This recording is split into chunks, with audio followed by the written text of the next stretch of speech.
and they're heading to the union buildings. Quite a busy day for the union buildings. We've just had the official reception for the president of Angola, President Lourenço, and that's what I'm going to talk about next. The president and his Angolan counterpart meeting at the union buildings earlier, and they will be discussing trade and investment between our two countries at a business forum later today.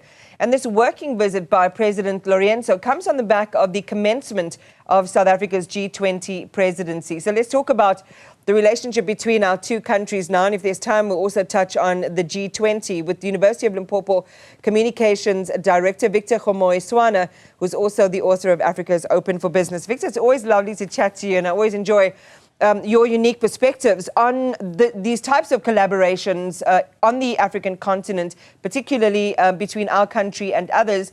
What for you is one of the most important attributes? Obviously, the trade one is central, but what are some of the things that perhaps we should be talking about that we're not between South Africa and Angola? Good day, man. It's good to talk to you again. It's been a while. Okay, let's talk about South Africa and Angola. The history goes back into the anti-apartheid days, at least for my generation, because MPLA and the ANC fought side by side for a long time. But if we're talking today, and I don't want to stay away from the military power, because there's a report, I think, called Global Firepower 2024, which placed Angola in the top 10 countries in Africa with the combat-ready armed forces of, I think, 117 or 110,000 soldiers or so. Most of the countries in the top 10, Iman, are from North Africa. Now, why am I talking about armies? If you think about security, they always say, if you love peace, you must prepare for war. And I am sure that if you look at what's been happening in countries like Mozambique, and the rise in global terror, the rise in human trafficking, and all sorts of crime, although we are moving into cybercrime as an area that countries must collaborate, I'm sure South Africa will be talking about that. But secondly, let's talk about what South Africa is selling to Angola. It's mainly mining products, wheat products, malt and technical equipment. On the contrary, Angola is exporting a lot of refined and crude petroleum to South Africa and special purpose ships, which goes to that military or security situation I was talking about. I would imagine, considering that Angola just opened a $3.8 billion airport 40 kilometers southeast of Luanda, which is more than twice the capacity of the 4th February airport. There might be discussions about tourism as well with South Africa, but I'm sure petroleum will be central to that. I'm sure security will be part of that, and I'm confident that tourism will be part of the discussion apart from the regular export-import relationships between the two countries. Lastly, Angola has been growing very phenomenally in the areas of governance over the past, since the takeover by the man they call J-Lo, President João Lourenço, who has been pursuing a lot of corruption and persecuting, if you like, well, depending on which side of the fence you stand, and prosecuting people that were linked to the former president, Eduardo dos Santos. So I am sure that because President Ramaphosa would have been on the same crusade of trying to get good governance back, they will also have discussions around those areas. Yeah, and that good governance issue is still a central one for us, Victor. Let's then talk about, I mean, you spoke about the obvious sectors of collaboration that's in the oil and energy sector. This time around, they're also talking quite a lot about agro-processing and agriculture. But what we understand is that there are around an estimated 2.5 billion rands worth of untapped export opportunities for various range of products that South Africa has a comparative advantage to in terms of access to the Angolan market. So talk to us about some of those. Yeah. Because Victor, you must remember the lion's share always goes to the big players. Is there something in it for the smaller players? No. You know what? If the bigger players do their work and they do it, Iman, with the mentality of inclusive economic development, there will be something for the smaller players. What do I mean by that? For example, the top export of South Africa includes mining products. And if you're talking beneficiation, already just by going downstream with whatever mining product you're exporting to Angola, you are likely to create room for smaller businesses. So you are right. The mentality of inclusive economic development must dominate the discourse when countries are talking to one another. Bear in mind, you have a big mining company, yes, that will need a lot of ventilation, huge ventilation equipment.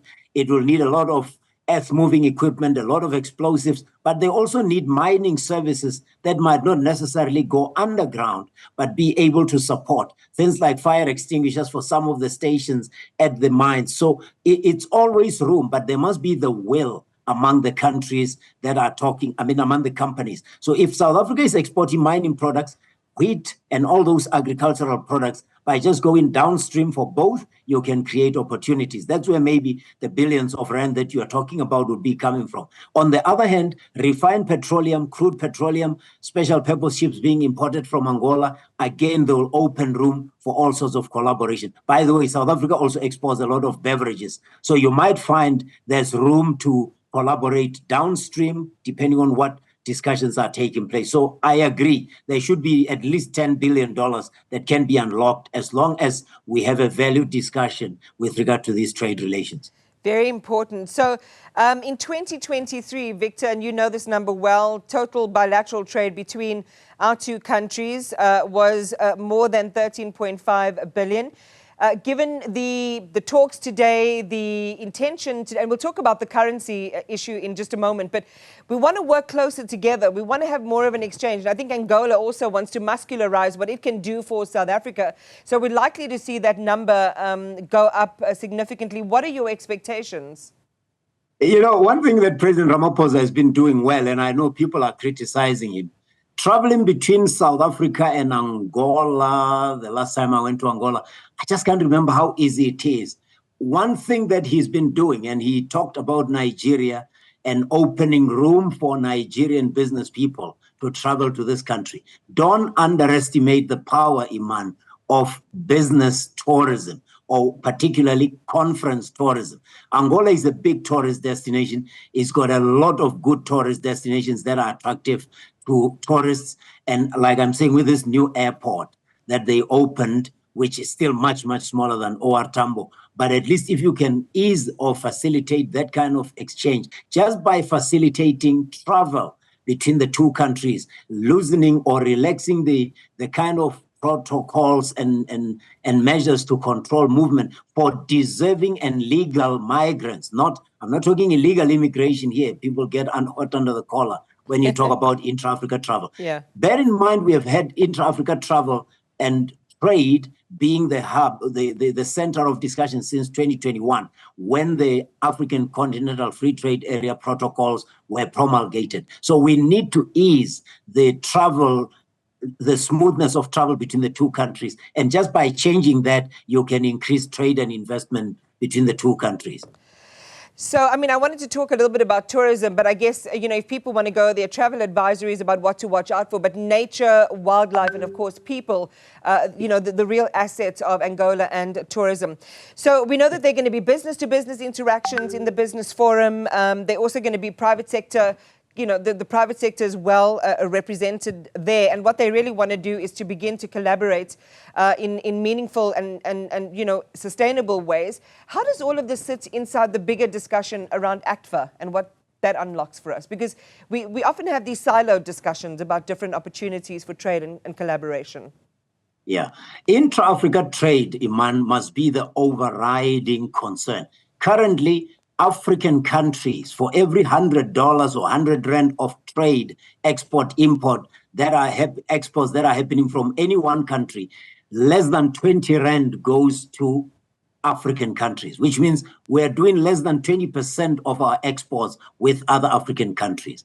This central discussion, the overriding consideration, must be bringing that number up or raising it significantly.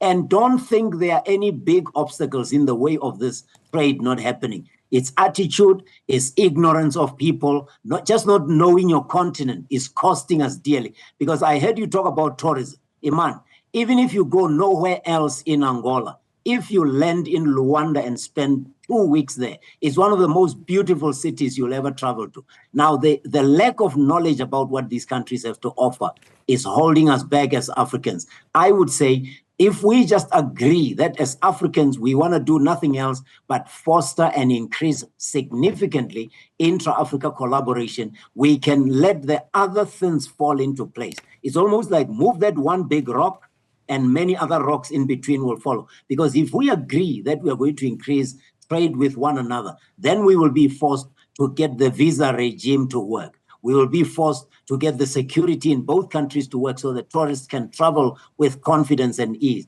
We will be able to increase the movement of goods across borders, stop charging or levying unnecessary customs and import duties on products that are coming from these countries. Yeah. Let's encourage the two countries to visit one another, and you will see the other things fall into place very quickly. Yeah, really exciting stuff, Victor. Thank you very much for putting it all into context for us and for outlining those opportunities that do exist. Always appreciate your insight, Victor Kgomoeswana. That was the University of Limpopo's Communications Director. He's also the author of Africa's Open for Business.